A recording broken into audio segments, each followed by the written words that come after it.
Ako si Maria at ito ang aking kwento.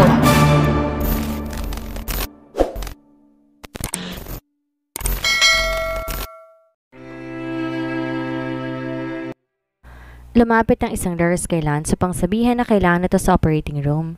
Doc Anderson, magsisimula ng operation kay Mr. Ong in 10 minutes. Kailangan na kayo sa OR. Susunod ako. Ilang saglit pang tinitigan ni Lance ang hawak ng cellphone bago ito ibinulsa. Kung ano mang drama ni Jasmine, wala na siyang panahon dito. Hindi siya madadala sa pagpapaawa nito. Simula na maging CEO si Lance, madalang na siyang magsasagawa ng operasyon. Ngunit dahil kilala at mayamang pamilya si Mr. Ong, hindi na matanggihan ni Lance ang gusto ng pamilya na siya ang magsagawa ng operasyon dito. Isa to sa maaaring maging potential investors ng kanilang ospital. Isang karangalan na mapagkatiwala ng isa sa pinakamayamang pamilya sa Asia. Pagdating sa operation room, agad ding nagsimula ang operasyon na sa palagay ni Lance tatagal lamang ng 2 oras. Success! Nagpalakpakan ng lahat pagkatapos na magtagumpay sa operasyon. Damatanda, congratulations, Doc Anderson. Napakahusay mo talaga sa larangan ng panggagamot. Kinamayan si Lance na isa sa board members ng ospital.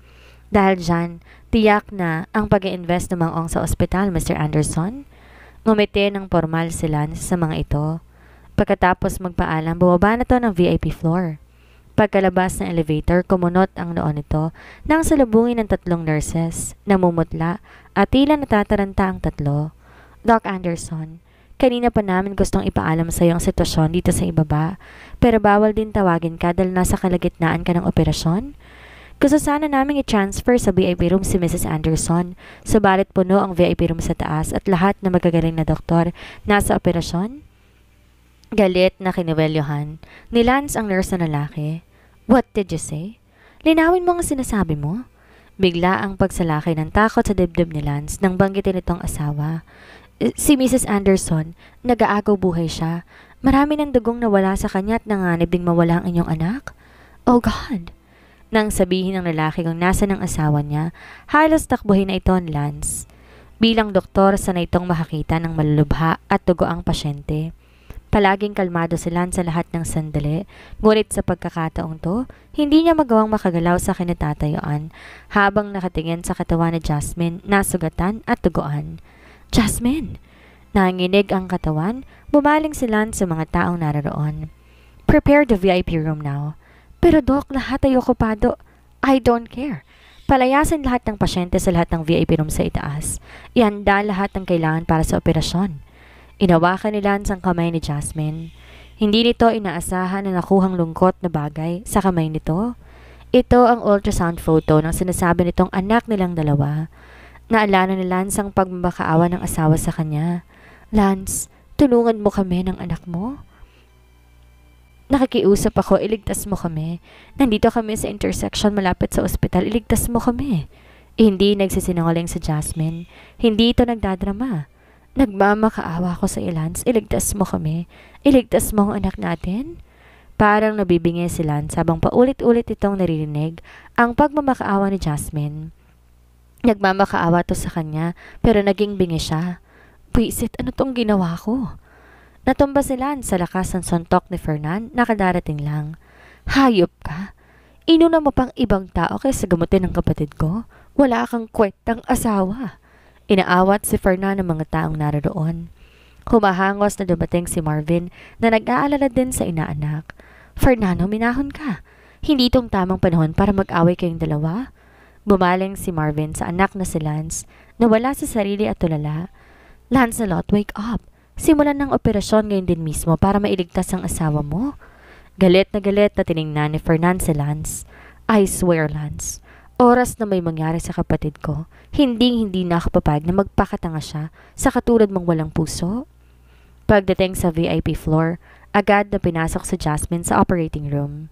Hindi pa natakot o nag-alala si Lance na magkamali sa gagawing operasyon dahil malaki ang tiwala niya sa sarili, subalit ngayon, nanginginig ang katawan niya sa takot na baka magkamali siya at sa mismong kamay niya mawala si Jasmine at ang batang nasa sinapupunan nito. Kinalulungkot namin, ngunit hindi na maililigtas ang bata, Doc Anderson. Alam ni Lance ng oras na maipasok sa operating room si Jasmine na hindi na maisasalba ang buhay ng bata. I don't care about the child. All I care is my wife. Now proceed to the next step. Alam ni Lance magagalit sa kanya si Jasmine pero wala siyang magagawa para sa anak nito. Ang mahalaga sa kanya, buhay ang asawa niya. Success! Nahahapong sumandal si Lance sa pader. Tumingin siya sa kamay na nababalot ng dugo ni Jasmine. He saved her. Pagkatapos ilipat ng kwarto ang asawa, siya mismo nagsagawa ng sample ng dugo ng batang nawala sa sinapupunan nito. Nang pumasok si Marvin, dinampot nito ang chart at binasa. Ganon na lang ang panlalaki na mata nito sa nalaman. Buntis si Jasmine, anak. Nang tubango si Lance, malakas na sinampal siya ng kanyang ina. At pinagdududahan mong hindi sa iyo ang bata? Di sumagot si Lance. Nakatalikod to ngayon sa kanyang ina, nagalit na nakatingin sa kanya. Pagdudahan mo ng lahat, anak, pero wag ang pagmamahal ni Jasmine sa iyo. Umiyak ang ginang, puno ng pagsisisi ang mukha nito. Nakita ko kung paano kanya minahal mula ng mga bata pa kayo. Wala siyang ginawa kundi mahalin ka ng totoo, anak. Handang gawin at ibigay ni Jasmine ang lahat para sa iyo. Dahil sa iyo, sinuko niya ang pag-aabogado. Kaya ngayon na pag-isip-isip ko, nagkamali ako, nakagawa tayo ng kasalanan sa kanya. Humagulhol si Marvin, bago labis na nagsisisi at nagsalita. 2 buwan na akong di makatulog ng maayos, anak. Naalala kong ugali ni Jasmine mula kanyang pagkabata. Hindi magagawang manakit ni Jasmine, Lance. Kilala natin siya. Hindi niya magagawang manakit. Nabasag ang test sample na hawak ni Lance. Nagkalat ang bubog sa sahig nang dumulas to sa kanyang kamay. Ang result ng ginagawa niya, positive. Anak nila ni Jasmine ang batang nawala dahil sa pagiging pabaya niyang asawa. Maging si Marvin lalong naluha. Nakita mo na, anak? Hindi ka magagawang lukoy ng asawa mo dahil mahal na mahal ka niya. Saksi ako kung paano kanyang minahal ng sobra. Mommy, ano tong nagawa ko? Tiningnan ni Lance sa mga kamay nitong nanginginig. I don't care about the child. All I care is my wife. Naalala niyang sabi niya sa operasyon. Ang anak nila ni Jasmine namatay nang dahil sa kapabayaan niyang ama at asawa. Kung nakinig lamang siya sa asawa niya, hindi ito mangyayari. Nasagip sana niya ang anak nilang dalawa. Ngunit magsisi man siya, huli na ang lahat dahil wala na ang kanilang anak. Lumuluhang yumakap kay Lance ang kanyang ina. Wala na tayong magagawa, anak. Ipagdasal na lang nating magising si Jasmine at matanggap niyang nangyari sa inyong anak. Ngayon pa lang nasasaktan na ako, Lance, bilang ina. Alam kong mahirap tanggapin to. Alam kong napakahirap at masakit tanggapin dahil matagal nang gusto ni Jasmine na magkaroon kayong dalawa ng anak. Nakakaawang asawa mo, anak. Hindi man lamang niya nakasama at nakitang anak ninyong dalawa. Parehong nagulantang ang mag-ina nang may humahangos na dumating na nurse. Dok, ang asawa niyo nagsisisure. Diyos ko! Natatarantang usal ng ginang. Agad nilang tinungo ang kinaroroonan ni Jasmine.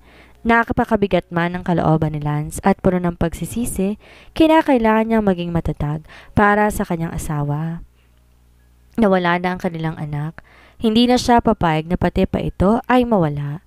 Kahit retired ng doktor si Marvin, tumulong siya sa anak na si Lance upang isalba ang buhay ni Jasmine.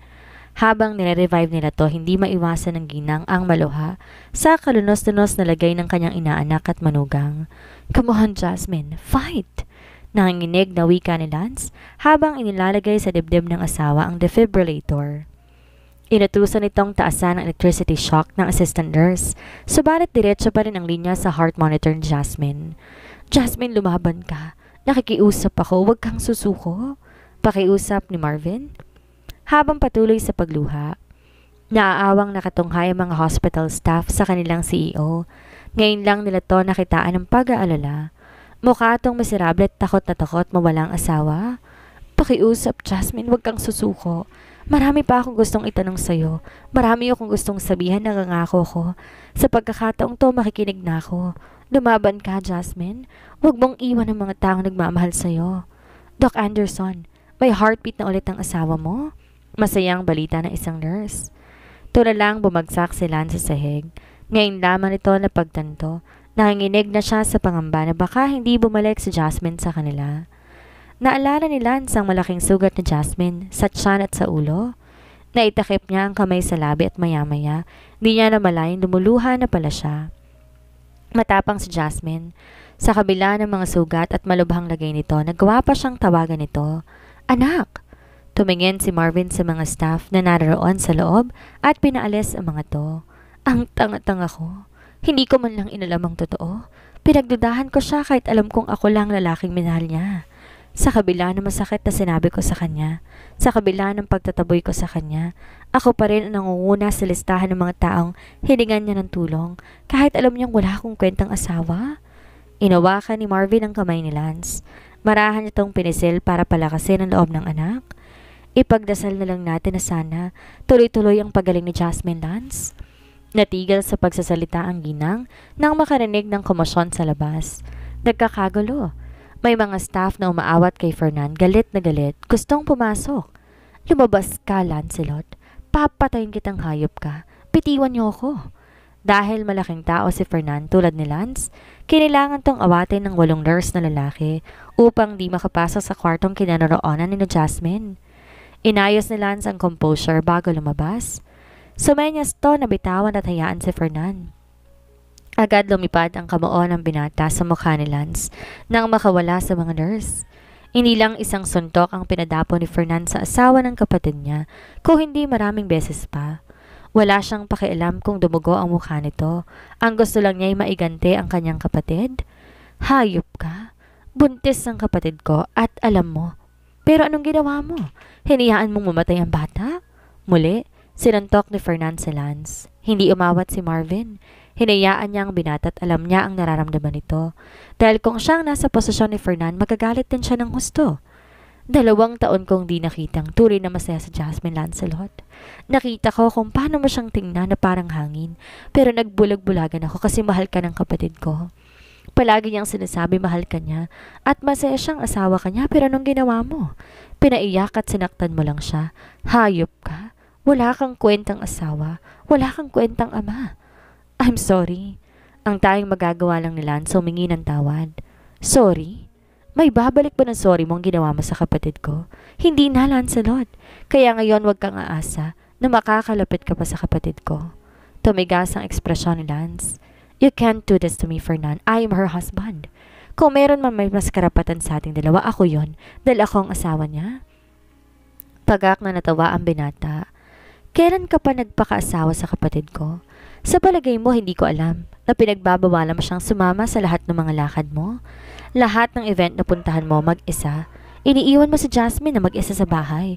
Pati sa pesting ospital na to, pinagbabawalan mo siyang pumunta. Na magkasakit ka last year at isugod sa ospital, nasan ka? Wala ka, Lance. Nasa ibang bansa ka, dumalo ng meeting. Nakakagulat dahil nang tanungin ko ang kapatid ko, wala siyang alam sa mga lakad mo. Hindi mo tinuring na asawang kapatid ko, Lancelot. Kaya wag mong sasabihin sa akin na asawa ka ng kapatid ko. Malakas na sinuntok ni Fernan ang pader. Galit na galit siya. Nais niyang paulit-ulit na saktan si Lance. May nagawa bang kasalanan sa iyong kapatid ko, Lance? Kung meron man, sapat bang parusang lahat ng to? Lance, hindi ko tinulak si Sarina. Lance, hindi ko siya sinaktan. Wala ako ibang lalaki. Tumalikod si Lance. Naririnig niya ang boses ni Jasmine. Nagsimulang magkaroon ng duda sa kanyang dibdib. Naalala niya kung sino nga ba at punong-tulo ng kanyang galit at ang nagpatindi nito. Bakit nga ba ngayon lang niya napansin? Walang ibang lalaki si Jasmine. Siya lang ang lalaki sa buhay ng asawa niya. Pero dahil sa mga sinabi ni Sarina, gumulo ang isip niya. Tama nga si Jasmine. Lalo silang naging magulo nang dumating ang kapatid niya. Saan ka pupunta, anak? Tanong ni Marvin na makitang aalis si Lance. May gusto lang akong malaman, Mommy. Tumingin si Lance sa bagay na binato sa kanya ni Fernan. Ito ang wedding ring nilang dalawa ni Jasmine. Dalhin mo na ang basurang yan, Lancelot. Di na kailangan ng kapatid ko ang singsing na yan simula ngayon. Kumuyom ang kamao ni Lance. Dinampot ang singsing na inihagis ng bayaw. Namula sa galit si Fernan nang pumasok si Lance sa kwarto ng kanyang kapatid. Lalo nagalit na makitang sinuot nitong muli ni Lance sa kamay ng walang mari na asawa. Asawa ko si Jasmine. Hindi ikaw magsasabi sa akin kung kailangan pa niyang singsing na ito o hindi. Matigas na turan ni Lance bago pumunta ng security department. Gusto kong hanapin ninyo ang kuha ng CCTV footage 2 years ago. Ibigay niyo rin sa akin agad ang resulta sa lalong madaling panahon. Yes, Doc Anderson. Tugon ng mga ito. Di mapakali si Lance habang sakay ng kotse pabalik sa bahay. Umuwi siya para personal na kumuha ng gamit ni Jasmine.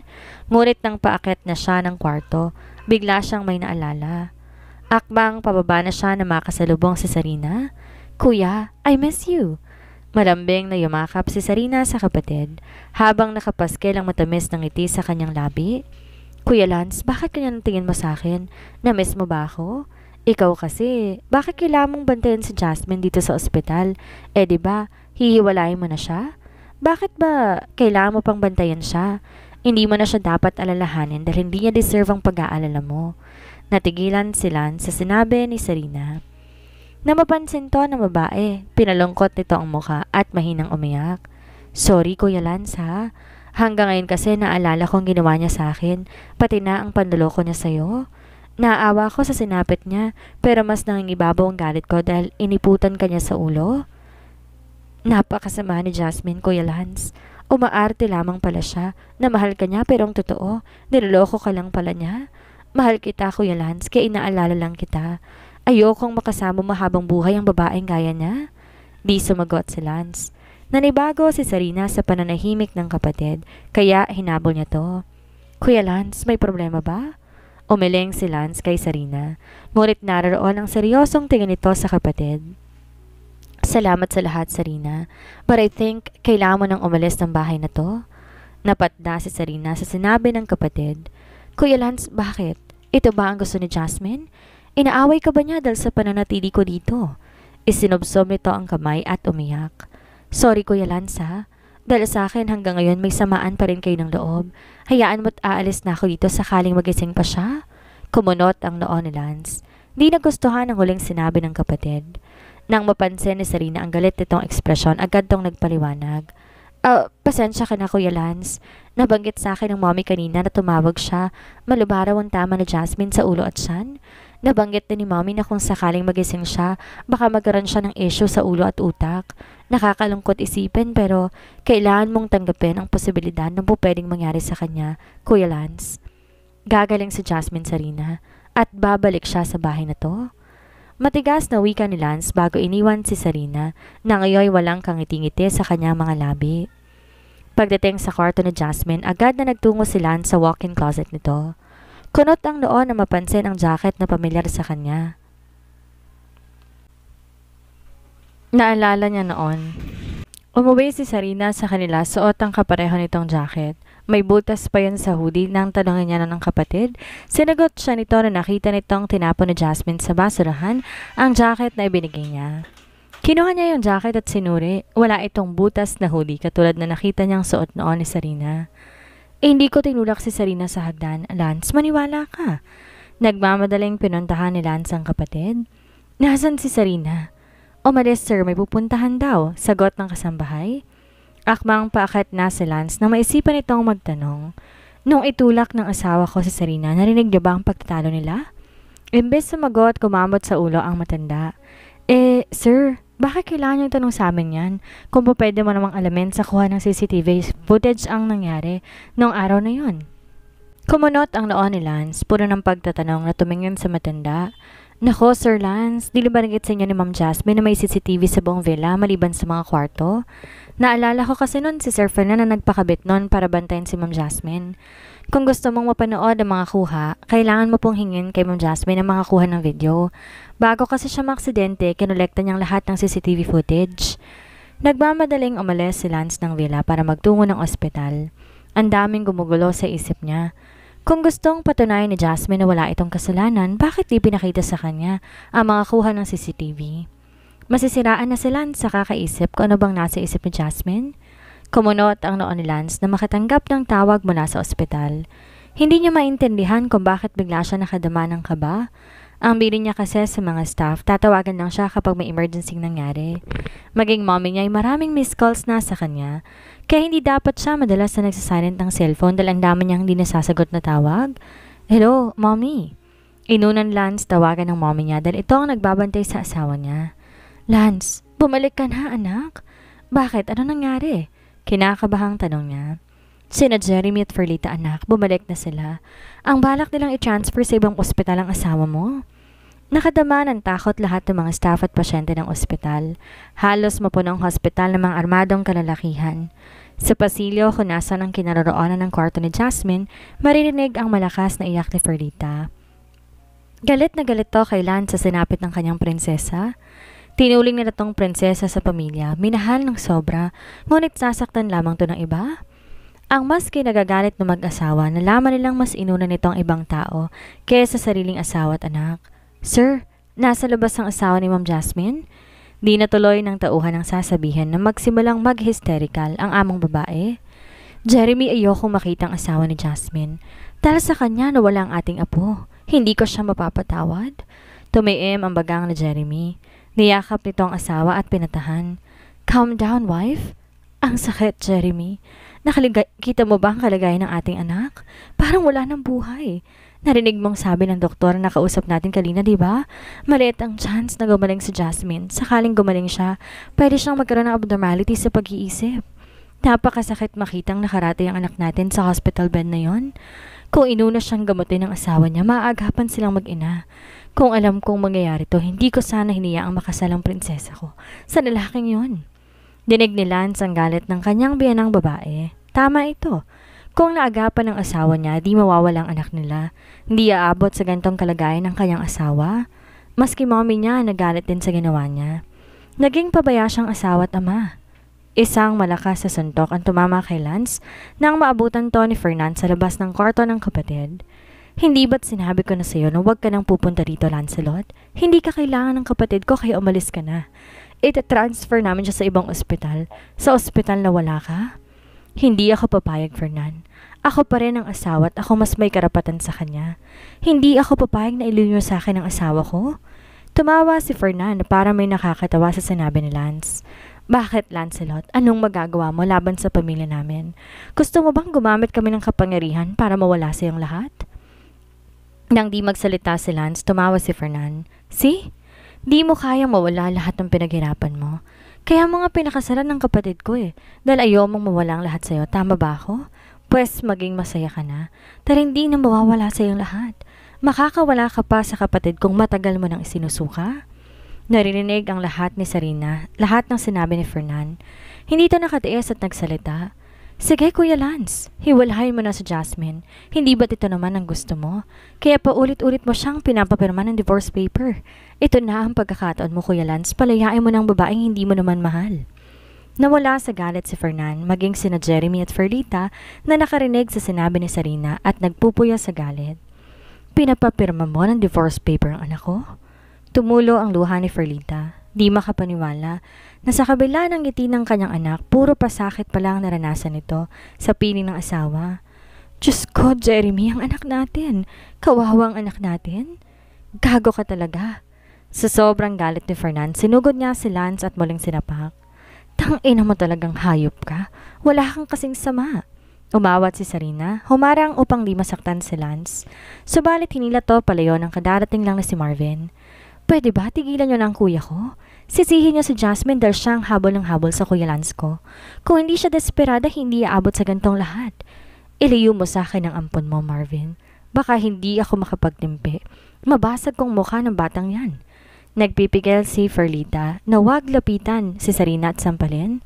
Wala kang modo. Sinungaling ka. Matagal na ako nagtitimpi sa yung bata ka. Hindi ka lang walang modo at mapagpanggap, isa ka pang sinungaling. Ferdita, pasensya ka na ha. Huwag mo na lang patulan ang anak ko. Anong wag patulan? Di na nakapagpigil pa si Ferdita. Naalala mo nung sinabi niyang napilay siya dahil sa anak ko na nagbabakasyon sila sa probinsya? Galit na dinuro ni Ferdita si Sarina. Nakita ko siya nalaglag sa puno. Pero nung sabi niya sa'yo, sabi niya tinulak siya ng anak ko. Ang pagkakamali ko lang, hindi ko na sinabing totoo dahil natatakot ako. Naisipin mong kumakampi ako sa anak ko, pero talagang may ugali ang ampon mong yan. Walang modo, bastos at sinungaling. Magaling gumawa ng kwento at magpaikot ng ibang tao. Pinahid ni Lance ang gilid ng labi, tahimik na nakikinig sa sinasabi ng ina ni Jasmine.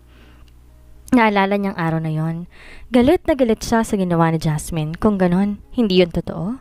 Nagsisinungaling pala ito. Namutla si Sarina. Tinulak talaga ako ni Jasmine. Napapikit to ng akmang sasamparin ni Fernand, ngunit humarang si Marvin. Dismayadong nakatingin si Ferlita sa kaibigan. Kilala mo ako, Marvin. Hindi ako ang magsisinungaling sa'yo, kaya ngayon, gusto kong ilayo mong babae yan sa harapan ko. Baka malimutan kong kaibigan kita kapag narinig kong ininsulto pa niya ang anak ko. Lumuluhang tumango si Marvin. Ngayon lang niya nakita na magalit sa kanyang kaibigan. Ngunit bilang ina, hindi niya magawang hayaan si Sarina na masaktan. Kahit ampon lamang niya to, mahal niya to tulad ng pagmamahal niya kay Jasmine. Lance, halika na. Mabuti pa palamigin natin ang sitwasyon. Di nagpatinag si Lance sa sinabi ng ina. Di ako aalis sa tabi ng asawa ko, Mommy. Matigas sa tanggi ni Lance. Umiyak si Sarina at hinila sa kamay ang kapatid. Ano bang sinasabi mo, Kuya Lance? Umalis na tayo. Hayaan mo na si Jasmine. Hindi pa siya kailangan pang alagaan dahil nariyan ang pamilya niya. Wala kang kasalanan sa sinapit niya, Kuya. Aksidente ang nangyari kaya hindi ka dapat makonsensya. Shut up, Sarina. Sumama ka kay Mommy.